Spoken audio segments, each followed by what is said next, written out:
Chapter 8 of Fanatical Prospecting is about time. It's the great equalizer of sales. So we all have the same 24 hours in a day that everyone else has. 80% of salespeople have a problem with time blocking. I do, and I have for 29 years, so don't feel bad. There's times in my career where I felt like I've been a fabulous prospector, and then other times where I find myself getting into the weeds and doing more of the behind the scenes more than I should. So, I've gone through ups and downs. Great salespeople, fanatical prospectors, time block. And a couple of terms that you'll hear today are the golden hours, and that's the selling, the money-making time. So a couple hours a day, 4 to 5 days a week would be perfect in a perfect world. Then another term you'll hear are the platinum hours. And the platinum hours are the time that a lot of people get hung up in. It's getting the list together, logging what happened from your prospecting before. So in an ideal world, you prospect hard for 50 minutes and take a 10-minute break, but then in your platinum hour, you go back and make all your notes from what the prospecting you had done, what came out of that.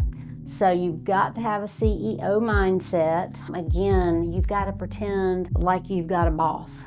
And it's hard when you are your own boss. You've got to pretend like you've got a boss. So even if you make, promises to your kids, we'll go to Disney World if mom, prospects and gets her prospecting in. So they'll start asking you, Mom, did you do your prospecting? Those types of things will help you. You will love some delegation. If you're not already delegating, virtual assistants, there's all kind of ways and people that you can delegate to, because it's hard to be all things, and then everything else we're going to be going over in the rest of the chapters, it's hard to do it all. So if you can delegate things that you're not great at, hire that person and delegate. Avoid distractions. I'm guilty of this too, keeping your cell phone out on the desk and it dings, checking your email to death.